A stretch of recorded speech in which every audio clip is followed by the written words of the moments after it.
Get ready to relive the magic. We're counting down the most iconic 1970s TV moments you completely forgot. From unforgettable laughs to shocking twists, these classic scenes will take you right back to TV's golden era. Let's jump in.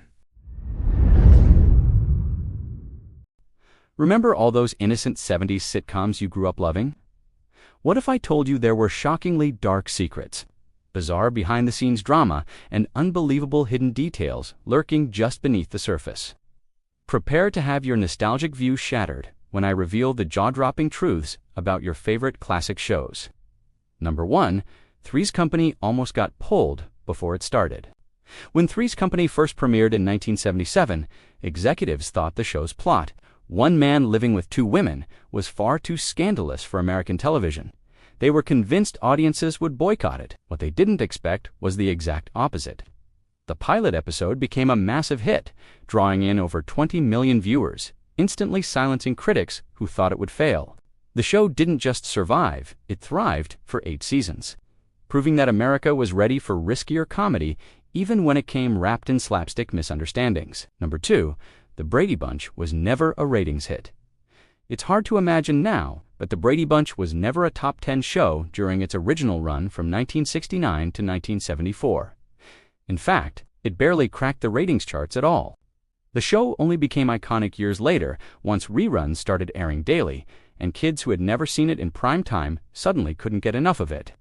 This afterlife success turned The Brady Bunch into one of the most recognizable sitcoms of all time, even spawning spin-offs, reunion specials, and movies decades later. Number 3. Happy Days invented the term "jump the shark." The phrase "jump the shark" comes directly from Happy Days in 1977, when Fonzie literally jumped over a shark while water skiing. Audiences thought the stunt was ridiculous, and critics later used the moment as the official term for when a TV show runs out of good ideas. Ironically, Happy Days kept going strong for years after the stunt, proving that even when you jump the shark, you might still ride a wave of popularity. Please show your support for the channel by subscribing, liking the video, and hitting the notifications bell so that you never miss a new video. Number 4. Mork and Mindy was born from a one-off guest spot. Robin Williams, alien character Mork, first appeared in a single episode of Happy Days, intended as a quirky gimmick. But Williams' performance was so bizarre and hilarious that fans demanded more. Leading ABC to launch Mork and Mindy as a spin-off in 1978, the show skyrocketed in popularity, making Robin Williams a household name and changing the future of TV comedy forever. Number 5. Good Times had tense behind-the-scenes battles. Good Times became famous for its humor and heart, but behind the laughter, stars John Amos and Esther Roll clashed with producers over the direction of the show. They worried that the character JJ, with his catchphrase, "Do I know might?" was being portrayed as a negative stereotype, overshadowing the show's original message. The tension grew so strong that Amos was written off the series, proving that sitcom smiles often hide serious battles. Number 6. All in the Family nearly didn't air. When All in the Family debuted in 1971, CBS worried that Archie Bunker's politically incorrect rants were too controversial for TV audiences. The network aired a disclaimer before the first episodes, warning viewers about offensive language and subject matter. Instead of outrage, America embraced it, making All in the Family the #1 show for 5 straight years. Number 7. Laverne and Shirley was TV's first major female buddy comedy. Before Laverne and Shirley hit the air in 1976, there had never been a hit sitcom centered on 2 single women just trying to get by together. The show became a ratings juggernaut, beating even its parent series, Happy Days, at times. It paved the way for future female-led comedies, showing that women's friendships could be just as hilarious and marketable as any male duo. Number 8. Welcome Back, Kotter gave John Travolta his start. Long before he danced through Saturday Night Fever or Grease, John Travolta was Vinnie Barbarino on Welcome Back, Kotter. His charming, goofy character quickly stole the spotlight, making Travolta a teen idol and catapulting him into superstardom. The show may have been about a teacher and his class, but in the end, it became the launching pad for one of Hollywood's biggest careers. Number 9. Taxi was beloved but constantly struggled. Taxi featured an all-star cast, Danny DeVito, Christopher Lloyd, Andy Kaufman, and Tony Danza, and earned critical acclaim. Despite winning multiple Emmy Awards, the show struggled with low ratings, leading ABC to cancel it after just 4 seasons. NBC picked it up briefly, but its struggles proved that even great shows can have trouble finding enough viewers. Number 10, The Jeffersons, was a historic breakthrough. The Jeffersons was one of the first sitcoms to feature an affluent African-American family, a groundbreaking portrayal at the time. The show ran for 11 seasons, longer than nearly any other 70s sitcom, and opened doors for more diverse TV storytelling. Its bold themes and sharp comedy left a legacy that continues to influence television to this day. The 70s may seem like a simpler, more innocent time, but the sitcoms of that era were anything but ordinary. From behind-the-scenes battles to surprising origins, these shows were filled with shocking twists you'd never expect. So, the next time you hear a laugh track from the golden age of TV, remember, there's always more drama behind the camera than you'll ever see on the screen. The 1970s pushed television into bold new territory, but not every episode made it onto the air easily. In this video, we are uncovering 6 incredible episodes that networks nearly banned, censored, or buried. From shocking plot lines to taboo topics, these controversial moments almost never reached your living room. Let's step back in time and explore the hidden history behind the episodes that came dangerously close to disappearing forever. Number 1, All in the Family, Sammy's Visit. Season 2, Episode 21. Archie Bunker receives a surprise visit from legendary entertainer Sammy Davis Jr., culminating in a cheek kiss that nearly got cut entirely. CBS feared the scene might anger conservative viewers because a black celebrity was shown kissing a white, notoriously bigoted character. Now on 3, okay? 1, 2, 3.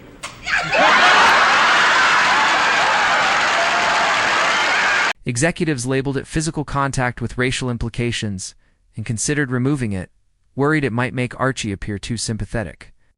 Norman Lear refused to cut the moment, insisting it was essential to exposing Archie's hypocrisy. Producers threatened to walk if it were removed, and Sammy Davis Jr. personally defended the scene, calling it a perfect comedic payoff, highlighting the absurdity of racism. We're having a conversation over. Test audiences laughed more than at any other episode that season. CBS relented, airing it uncut. The moment became iconic, proving comedy could challenge social norms and confront serious cultural issues in ways few other mediums dared. Number 2, MASH, the Army-Navy Game. Season 2, Episode 22. In this episode, a live bomb lands in the MASH compound, creating tension and dark humor that nearly faced censorship. Early drafts included dialogue critical of real wartime mistakes, prompting CBS to worry it mocked the armed forces during the Vietnam War. Standards and practices labeled the script too hot, too direct, and too close to home, fearing it could provoke national outrage. Kickoff, we pause for station. This is $1,000. When the bomb is eventually disarmed and bursts into confetti, censors argued it trivialized explosives, potentially encouraging unsafe behavior among children. Writers insisted the gag was satirical, illustrating war's absurdity rather than glorifying violence. After extensive negotiations, politically charged lines were softened, and the bomb was made less realistic.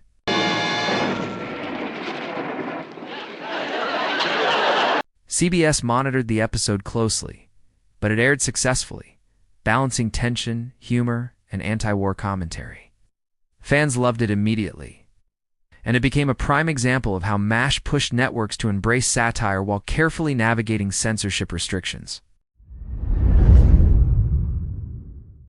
Number 3, The Mary Tyler Moore Show, The Lars Affair, Season 4, Episode 1. This episode tackled marital infidelity, a subject rarely explored in early 1970s sitcoms. Phyllis suspects her husband Lars of having an affair with Sue Ann, whose forward and flirtatious nature alarmed CBS executives. They worried that portraying adultery in a humorous way could upset viewers and harm the show's wholesome reputation. You sure it was him? Yes, there they were, Lars Alice and Sue Ann having lunch in a back booth. I wouldn't have believed it. Maybe I'm wrong. The network requested multiple rewrites to soften Sue Ann's behavior, but producers refused, arguing that the tension and humor were central to the story. Scenes featuring Mary and her friends discussing adultery were carefully crafted but remained risky. CBS even debated delaying the episode, questioning whether audiences were ready for such mature themes. The episode eventually aired largely intact, and Sue Ann became an instant fan favorite. Oh, I'm sorry, Billy, but I cannot do a chocolate souffle with only 2 cameras. The storyline proved that viewers could handle smarter, more sophisticated content. Its success reinforced the Mary Tyler Moore Show's reputation for blending comedy with realistic adult storytelling, demonstrating that sitcoms could challenge social norms while keeping audiences entertained. Number 4. Maude. Maude's Dilemma, Season 1, Episodes 9 and 10. Maude's Dilemma is one of the most groundbreaking and controversial sitcom episodes of the 1970s. The story centers on Maude Finley, who has just turned 47 and is shocked to discover she's unexpectedly pregnant. At first she jokes about it, brushing off the news with her usual sharp wit, but the reality quickly settles in. How did it happen?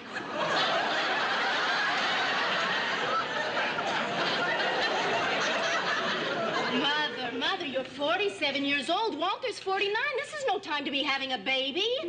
Maude and her husband Walter begin weighing the challenges of raising a baby at their age. And the conversation becomes increasingly serious. As friends give their opinions, Maude is pulled between humor, fear, and responsibility. Eventually, her daughter Carol reminds her that she has options, and that deciding what's right is deeply personal.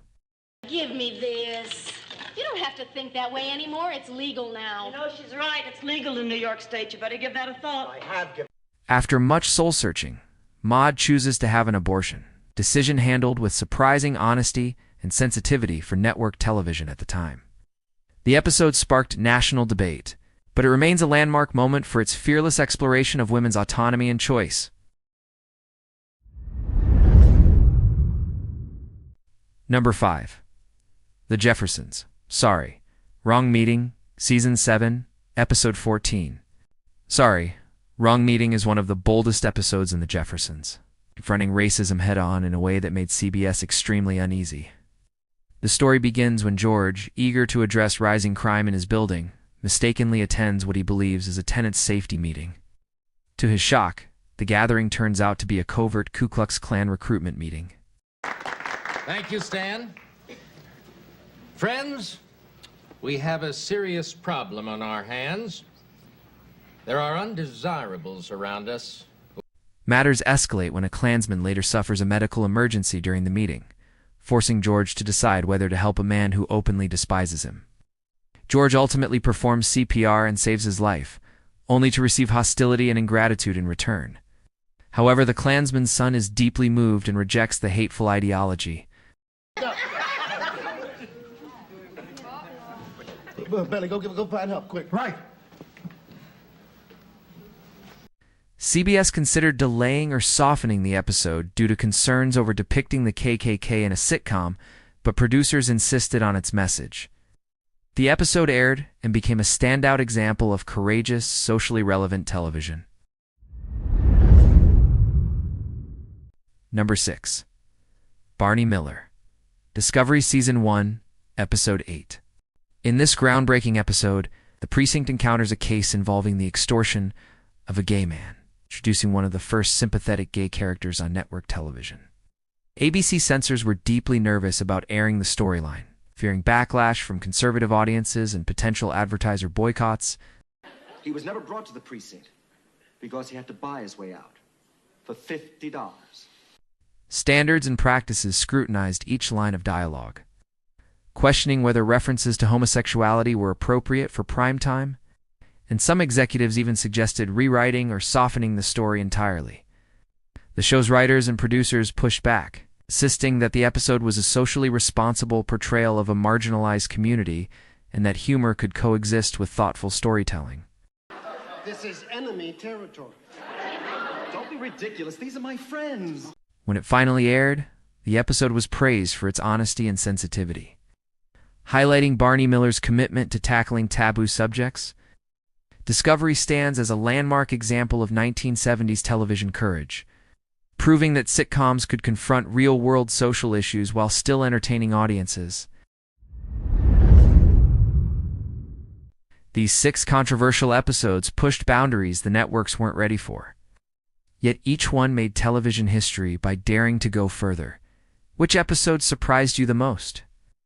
Let me know in the comments, and don't forget to like, subscribe, and ring the bell for more deep dives into hidden TV history. You've heard of MASH and All in the Family, but what about the amazing 1970s shows that time forgot? Let's uncover 10 hidden gems that changed television forever. NBC's The Oregon Trail set out to capture the rugged heart of 19th-century America. It followed the Garvey family, pioneers who left behind the safety of civilization to chase a dream out west. Rod Taylor brought gravitas and grit as Evan Garvey, the strong-willed patriarch guiding his family through rivers, storms, and the unknown. Andrew Stevens played his son Andy, a wide-eyed youth learning what survival truly meant on the trail. The show's authenticity stood out. Costumes were hand-sewn to match historical records. Wagons were built from authentic 1800s blueprints, and much of the series was filmed outdoors under punishing conditions. It balanced sweeping adventure with intimate emotional moments, a mother comforting her child by campfire, a family sharing a rare moment of laughter after surviving disaster. Despite its promise, only 6 episodes aired before NBC canceled it due to low ratings. But its legacy lived on. Several of its sets and even entire storylines were repurposed for later frontier dramas like How the West Was Won and Little House on the Prairie. For fans of historical realism and classic adventure, The Oregon Trail remains a lost treasure of 1970s television. Long before space comedies became mainstream, NBC launched Quark, a sci-fi spoof that was light years ahead of its time. Created by Buck Henry, the genius behind Get Smart, it starred Richard Benjamin as Adam Quark, the galaxy's least glamorous hero, a sanitation worker cleaning up cosmic trash. His crew was as strange as his mission. Twin clones who constantly argued over which was the original, a moody robot named Andy with a superiority complex, and Betty 1 and Betty 2, identical women who never stopped flirting or fighting. Every episode gleefully parodied Star Wars, Star Trek, and classic pulp science fiction, from evil empires to malfunctioning starships. Production designer Charles E. Parker, who worked on Battlestar Galactica, gave Quark a surprisingly sophisticated look despite its modest budget. Miniature models, quirky alien costumes, and satirical dialogue made it an early masterpiece of self-aware sci-fi. Though it lasted only 8 episodes, Quark's absurd humor later influenced series like Red Dwarf, Futurama, and The Orville. It proved that space stories didn't always need to be serious. Sometimes, laughter was the best form of exploration. In the mid-1970s, NBC revived one of fiction's most famous detectives with Ellery Queen, a cerebral mystery series that challenged audiences to become part of the investigation. Jim Hutton starred as Ellery, the sharp-minded novelist turned sleuth, alongside David Wayne as his no-nonsense father, Inspector Queen. Each episode followed a new case: a murder in a theater, a stolen diamond, a mysterious poisoning, and cleverly embedded clues within the dialogue and scenery. The real magic came at the end of every story. Before revealing the culprit, Ellery would look straight into the camera and ask, "Have you figured it out?" Viewers at home were invited to solve the puzzle themselves. A groundbreaking interactive twist years before modern, choose-your-ending storytelling existed. Despite critical praise, the show lasted just 1 season. But its influence stretched far, inspiring Murder, She Wrote, Diagnosis Murder, and other cozy detective dramas that celebrated intellect over violence. Ellery Queen proved that television mysteries could be smart, stylish, and deeply satisfying. Please show your support for the channel by subscribing, liking the video, and hitting the notifications bell so that you never miss a new video. A strange green cloud in the Bermuda Triangle transports a group of travelers into another dimension, a realm where lost civilizations, futuristic technology, and mythical powers all coexist. That was the premise of The Fantastic Journey, one of NBC's most visually ambitious sci-fi series. Starring Jared Martin as Varian, a man of science and reason, and Ike Eisenman as the gifted teenager Scott, the show combined adventure, philosophy, and science fiction into something truly unique. Each episode sent the group through new and surreal landscapes, cities run by psychic rulers, societies frozen in time, and jungles filled with ancient forces. The production made bold use of lighting, sound, and location filming, creating an eerie, dreamlike quality that captivated viewers. Despite its limited 10-episode run, it reflected the 1970s fascination with mysticism, alternate dimensions, and the search for higher meaning. The Fantastic Journey was short-lived, but its spirit lived on in shows like Lost and Sliders, which also explored strange worlds where time and reality collided. Comedy legend Mel Brooks brought his signature absurdity to medieval England with When Things Were Rotten, a madcap reimagining of Robin Hood and his merry men. Dick Gautier starred as a bumbling, overconfident Robin, with Dick Van Patten as a clueless Friar Tuck, and Bernie Coppell as an outrageously over-the-top Alan Adale. Every episode delivered rapid-fire jokes, sight gags, and Brooks' trademark anachronisms, nights on telephones, musical numbers in castles, and running gags that broke the fourth wall. Some sketches even predicted humor later used in Robin Hood, Men in Tights almost 2 decades later. Though critics loved it, mainstream audiences didn't quite get the joke in 1975. After only 13 episodes, ABC canceled it. But in retrospect, When Things Were Rotten was revolutionary, one of the first TV comedies to combine slapstick, parody, and meta-humor into a single package. Produced by Jack Webb of Dragnet fame, Project UFO gave a procedural twist to America's obsession with extraterrestrials. The show followed Air Force investigators William Gatlin, William Jordan, and Harry Fitz, Kasky Swaim, as they examined mysterious sightings across the country. Each episode was inspired by real reports from Project Blue Book, the U.S. Air Force's real investigation into UFOs.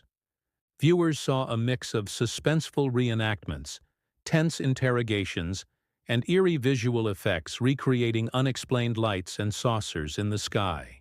The tone was serious, not sensational.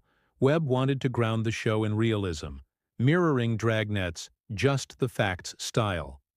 The closing tagline even reminded viewers that every case was based on actual government files. Running 2 seasons, Project UFO offered audiences a sober, investigative look at the unknown and set the stage for later alien investigation dramas, including The X-Files. Before Patrick Duffy became America's favorite rancher on Dallas, he dove into stardom as Mark Harris, the man from Atlantis.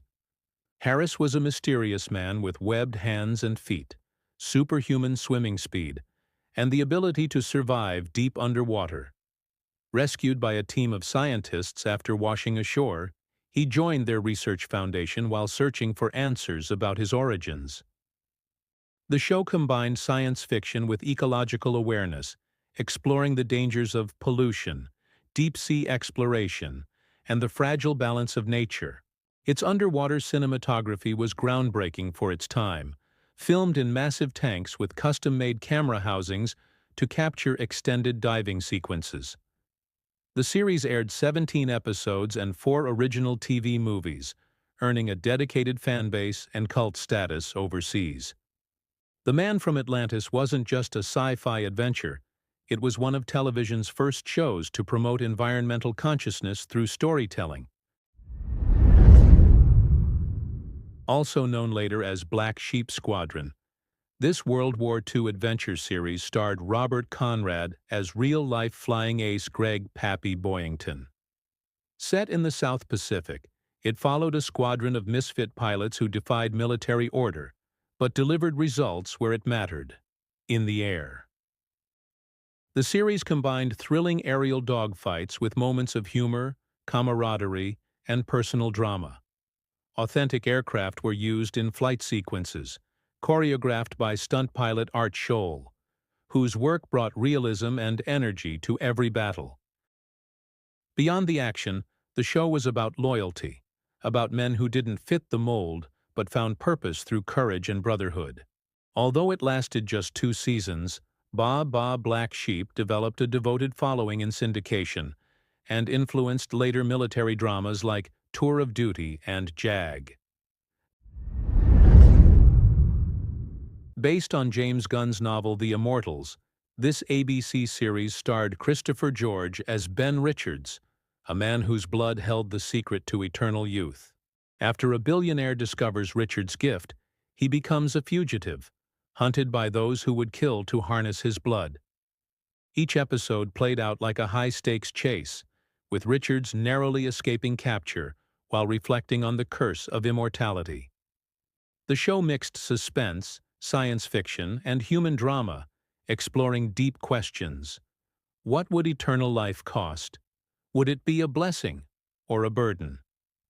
Although it ended after only 15 episodes, The Immortal inspired decades of stories about genetic manipulation, from Highlander to The X-Files.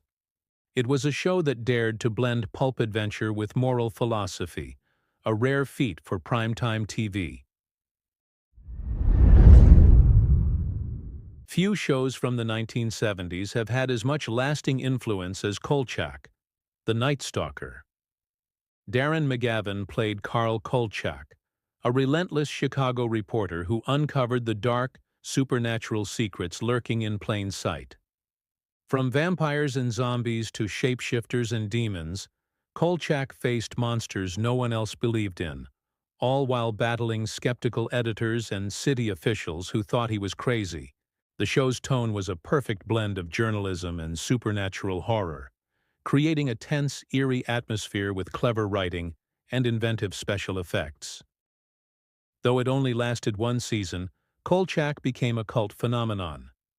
Its DNA runs through The X-Files, Supernatural, Fringe, and countless other shows that mix investigation with the unknown. Darren McGavin's wisecracking, trench-coated reporter became an archetype for generations of paranormal sleuths. These forgotten 1970s TV shows may not have lasted long, but their creativity, ambition, and storytelling courage helped shape the television landscape for decades to come. Do you remember any of these forgotten gems from the 70s? Leave a comment below and click on the link to watch another great video. Thanks for watching. Welcome back to Walton's Mountain, the warm and timeless world where one family captured the hearts of millions. The Waltons TV show wasn't just a series, it became a piece of American culture. The large family of 11 members each brought their own charm, struggles, and unforgettable moments to the screen. Today, let's uncover 11 amazing fun facts about each member of this beloved family and see what made them so special. Number 1. John Walton Sr. John Walton Sr., played by Ralph Waite, was more than the hard-working father of 7. He represented a quiet strength during the Great Depression, a symbol of endurance for families watching at home. Viewers connected with his wisdom and down-to-earth values. What many fans didn't know was that Ralph Waite had once been a social worker and even studied theology before acting. His life experiences gave him a natural gravitas that translated beautifully into John Walton's role. That grounding made his advice to his children feel so authentic. Interestingly, Waite was also politically active, running for Congress multiple times. Though he never won, his compassion for working families never wavered. Off-screen, just like John Walton, He believed in fighting for ordinary people. Number 2. Olivia Walton. Michael Lerner's portrayal of Olivia Walton was unforgettable, but she almost didn't land the part. In fact, she wasn't well known at the time and worried producers would choose someone else. Luckily, her chemistry with the cast sealed her role as the strong, loving mother. Olivia wasn't just a homemaker. She was the moral compass of the family. Her presence highlighted how love and faith could guide people through hardship. Fans often said Olivia reminded them of their own mothers or grandmothers. Michael Lerner went on to win 3 Primetime Emmy Awards for her role, cementing her legacy as one of television's most iconic mothers. And even after she left the series, Olivia's influence was felt in nearly every storyline. Number 3. John Boy Walton. Richard Thomas brought John Boy to life, the aspiring writer whose journals became the heart of the show. His voiceovers framed every episode with warmth and nostalgia. Without John Boy's narration, the Waltons might never have reached such emotional depth. Off-screen, Richard Thomas was actually a published writer and scholar of literature. His passion for words helped him embody John Boy's dream of becoming an author. Fans admired how seamlessly Thomas blended his own love of storytelling with the characters. John Boy became such a cultural figure that people began to see him as a symbol of hope, creativity, and ambition during tough times. Decades later, Goodnight John Boy is still remembered as one of television's most famous lines. Please show your support for the channel by subscribing, liking the video, and hitting the notifications bell so that you never miss a new video. Number 4. Jason Walton. Jason, played by John Walmsley, was the musical heartbeat of the Walton family. His talent for guitar and piano wasn't just an act. Walmsley was, and still is, a professional musician. He contributed authentic performances that made Jason feel like a real small-town talent. Jason often carried the family through difficult times with his music. Whether it was a joyful tune or a hymn, his songs reminded everyone of the healing power of creativity.